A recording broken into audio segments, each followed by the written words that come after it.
అందరికీ జై హింద్. మళ్ళీ మీ దగ్గరికి ఎందుకు వచ్చానంటే రీసెంట్గా నేను ఒక యూట్యూబ్లో ఒక షార్ట్ పెట్టా కదా, ఇది బైబుల్లో అసలు జీసస్ అసలు దేవుడు అని ఎప్పుడు చెప్పలేదు, బైబుల్లో లేదు అని మాట. ఆ వీడియోకి నాకు ఒక కామెంట్ వచ్చింది. ఒకవేళ పెట్టిన వ్యక్తి చూస్తుంటే ఈ వీడియో నీకోసమే. ఫస్ట్ ఆ కామెంట్లో ఏమని ఉందంటే, దమ్ము గురించి పక్కకు పెట్టి ఫస్ట్ నువ్వు బ్రెయిన్ ఆన్ చేయి. నీ ధర్మంలో కృష్ణుడు దేవుడు పుట్టినట్టు ల్యాబొరేటరీ ప్రూఫ్ ఏమైనా ఉందా? రాముడు ఉన్నట్టు సైంటిఫిక్ సర్టిఫికెట్ ఉందా? ఫెయిత్ అంటే అదే, అంటే నమ్మకం అంటే అదే. నీకు నమ్మకం ఉంది, నాకు క్రిస్టియానిటీ మీద ఉంది. ఈ కామెంట్ చదవండి, నేను పైన ఎక్కడైనా తొలగిస్తా. ఓకే బ్రో, ఫస్ట్ నీ ఫెయిత్ నా ఫెయిత్ కాదు, మన ఫెయిత్. నువ్వు కూడా భారతీయునివే. సైంటిఫిక్ ప్రూఫ్ అడుగుతున్నావు కదా, మరి ద్వారకలో ఎందుకు అండర్ వాటర్ సిటీ ఉంది? రాముడు అంటున్నావు కదా, అయోధ్యలో గుడి కట్టడానికి ఎన్ని ప్రూఫ్లు దొరికాయి అక్కడ? సరే, ఇది పక్కకు పెట్టు. సరిగ్గా అర్థం చేసుకొని, ఇది నీకోసమే. మన దగ్గర గట్టి కొడితే 2000 సంవత్సరాల క్రితం జరిగిందే ఎవిడెన్స్ లేదు. నువ్వు మహాభారతం రామాయణం జరిగింది ఎన్నో సంవత్సరాల క్రితం. సరే, ఇదేనా ఇచ్చిపెట్టు. ఇందులో కూడా ప్రవహించేది హిందువుల రక్తమే. నీకో ఎగ్జాంపుల్ చెప్తా. ఫారిన్ కంట్రీస్లలో చర్చికి బూట్స్ చెప్పులు వేసుకొని వెళ్తారు, మరి ఇండియాలో ఎందుకు వెళ్ళరు? ఎందుకంటే మనకు ఎక్కడికి ఏది వేసుకోవాలో తెలుసు కాబట్టి వెళ్ళరు. నీకో ఎగ్జాంపుల్ చెప్తా. 2000 బిఫోర్ ఏం జరిగిందంటే, అప్పుడంతా భారతదేశం పెద్దగా ఉండే, అంటే ఆఫ్ఘనిస్తాన్ నుంచి చైనా వరకు.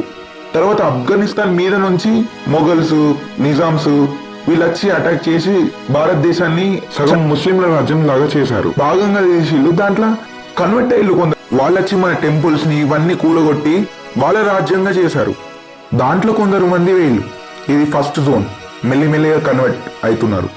దాని తర్వాత బ్రిటిషర్స్ వచ్చి ఏం చేసిళ్ళు, నీకు కూడా అంటిపించిళ్ళు క్రిస్టియానిటీని.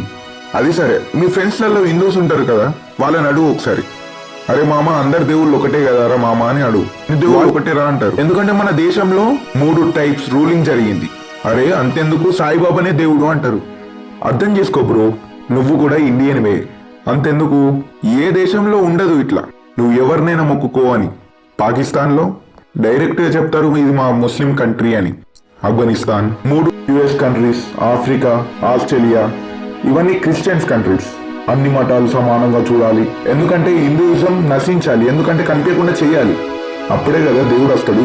నేనున్నంత వరకు దేవుడు రావద్దు, జనాలందరినీ ఎడ్యుకేట్ చేయాలనే నేను ఈ మాస్క్ పెట్టుకున్నాను. ఇంత తొందరగానే కలికాలంలో గుడికోవడం వల్ల చాలా మంచి సైంటిఫిక్ ప్రూఫ్ ఉన్నాయి. నీ ధర్మం నా ధర్మం కాదు, మన ధర్మం ఇది. ఒకసారి ఓపెన్ మైండ్ గా ఆలోచించు, ఎన్ని నిజాలు నీకే తెలుస్తుంది. ఇక్కడ దాకా చూసారంటే నీవే నాకు సపోర్ట్ ఇస్తున్నట్టు. ప్లీజ్ ఒక సబ్స్క్రైబ్ బటన్ కొట్టండి. చిన్న చిన్న బతుకులకి ఆశపడే జీవితం మనది. ఆ దేవుడు నిజం, ఈ దేవుడు నిజం అని వాళ్ళు చెప్పింది నమ్ముతాం, వీళ్ళు చెప్పింది నమ్ముతాం.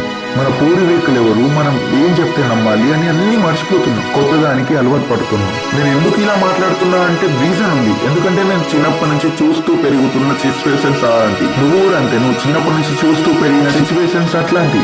అందుకే నువ్వు అట్లా టైప్ చేసి మెసేజ్ పెట్టావు, నిన్ను అలా కన్వర్ట్ చేసింది. ఒకడేమో అమెరికా CIA ఏజెంట్, ఇండియాకి వచ్చి న్యూఢిల్లీలో 55 మెంబర్స్ కి క్రిస్టియన్ గా కన్వర్ట్ చేస్తున్నాడు. ఎవ్వరు లాభం లేని ఎవ్వరు చేయరు. దేశాన్ని ఆక్యుపై చేస్తే ఏం కాదు, వాళ్ళ దిక్కే ఉంటది కదా దేశం. మీకు డార్క్ రియాలిటీ తెలుసా? Dark side of Goa.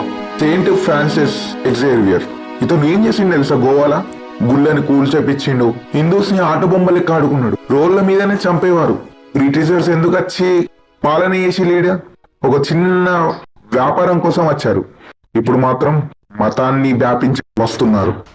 అర్థం చేసుకోండి, వాళ్ళది నిజమైన దేవుడు, మనది నిజమైన దేవుడు కాదు. ఈ పాయింట్ మన ఇండియన్స్ ఎందుకు మారాలి అనేది పాయింట్. ఒకవేళ ఈ వీడియో నువ్వు చూసుంటే ప్లీజ్ రిప్లై. నువ్వు ఏమనుకుంటున్నావు దీని గురించి ఒక్కసారి నాకు చెప్పు.